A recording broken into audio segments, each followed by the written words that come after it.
On a Thursday morning in August of 2025, a man named Mark Napier was playing golf outside Tucson, Arizona. He had spent more than 3 decades in law enforcement, and until 2020, he had been the elected sheriff of Pima County, which is to say, he had spent his adult life being paid to notice danger before it arrived. He walked into the rough after a ball, reached down for it, and a rattlesnake bit him on the hand. He never heard a thing. No buzz, no warning, nothing at all until the strike. It was reported the way these things are always reported. A freak accident, bad luck, a man in the wrong patch of grass. But it was not freak, and that is the whole problem. Across the American Southwest, the same sentence turns up again and again in bite reports, in emergency rooms, in local news segments, in 1,000 conversations on hiking trails. It didn't rattle. Not, it rattled, and I ignored it. Not, I heard it too late. It never made a sound. It would mean less if he were the only one. He is one of thousands.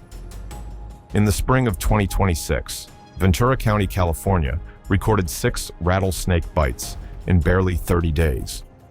In February, a 25-year-old named Julian Enrique Hernandez was bitten while mountain biking at Quail Hill in Irvine. He spent a month in intensive care and died in March, the first rattlesnake fatality of the year in the state. The bites keep coming, and the accounts keep sounding the same. People are not describing a warning they ignored. They are describing a warning that never came. And across the desert, an explanation has taken hold that is genuinely frightening because it does not require anything supernatural at all. It only requires us. The theory goes like this. For 200 years, Americans have killed every rattlesnake that announced itself. The ones that buzzed got the shovel. The ones that stayed silent got missed and lived and bred.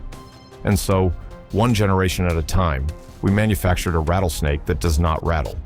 This is the space the whole story lives in. Not folklore, not a hoax. A real, documented rise in people reporting silent strikes. An explanation that sounds like textbook natural selection. And a fight between the very people who handle these animals for a living about whether any of it is actually happening. To understand why that fight matters, you have to understand what the rattle actually is, because almost everyone has it wrong. And the truth is far stranger than the myth. The rattle is not a bone, and it is not a noisemaker the snake was issued. It is a stack of hollow, interlocking segments of keratin, the same protein as your fingernails, sitting loose inside one another at the tip of the tail.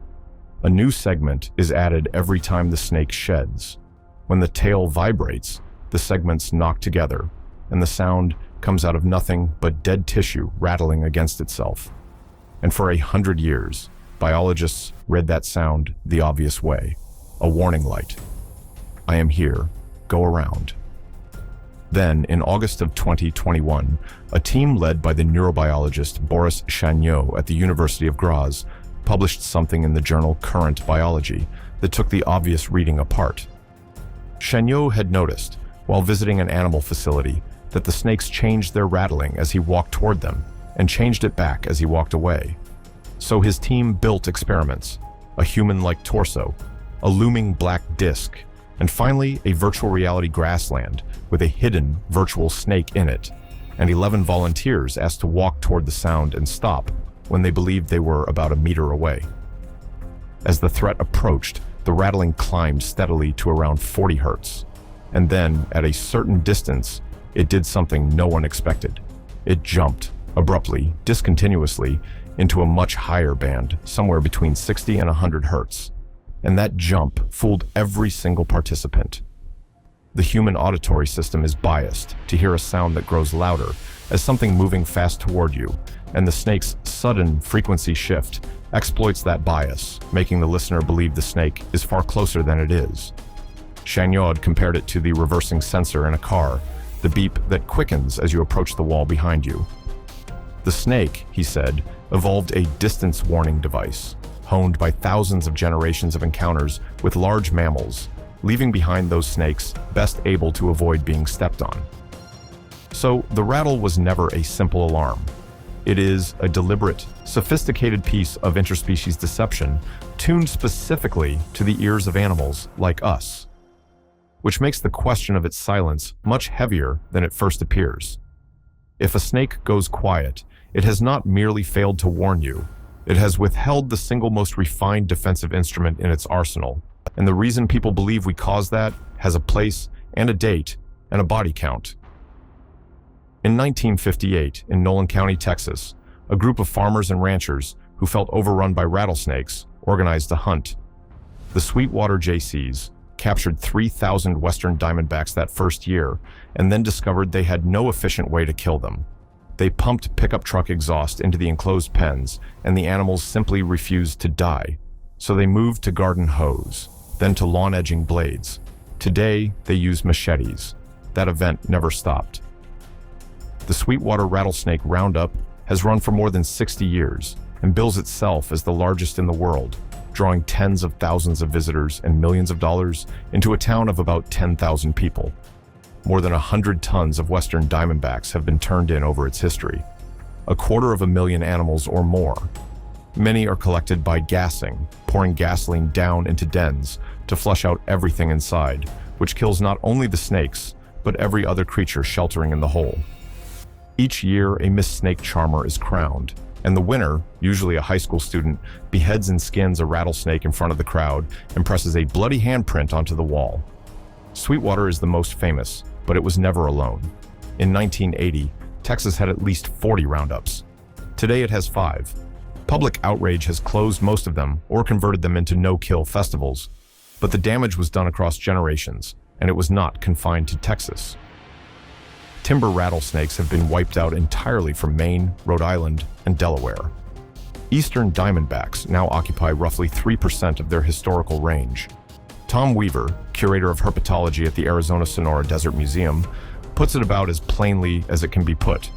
He considers the North American rattlesnake to be probably the most persecuted animal on the face of the earth.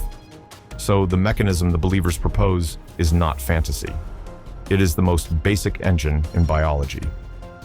Kill everything that announces itself, spare everything that keeps quiet, repeat for 2 centuries, and you should end up with quieter snakes. Steve Reeves, who runs a rattlesnake removal service licensed through the Arizona Game and Fish Department, has said exactly that on camera, that fewer and fewer of them are rattling, and that the theory is that we created the snake ourselves by killing the ones that warned us. And the proof that a rattlesnake can lose its rattle entirely is not hypothetical.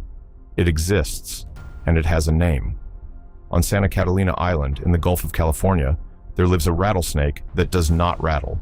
It is not sick, and it is not deformed. The species has lost the functional rattle altogether, an animal that is unmistakably a rattlesnake with the defining features stripped out of it. It is the single best piece of evidence that this is possible, that the rattle is not fixed, that under the right pressure, the sound can simply go away. But look closely at where it happened, because the details cut both ways. It happened on a small island in isolation, without the large hoofed mammals, whose feet the rattle evolved to avoid. And it took a span of time measured in tens of thousands of years, not in the 60, since a group of ranchers first filled a coliseum in West Texas. Which is the objection the skeptics raise immediately, and it deserves a direct answer, because it comes from people who handle these animals every single day. Brian Hughes, who owns Rattlesnake Solutions in Arizona, says there is no evidence whatsoever that this is happening, and that it could not happen that fast, even if it were true. Evolution, he points out, takes longer than we have been here. The answer comes in 3 parts, and not one of them requires the bites to be imaginary. The first is the clock.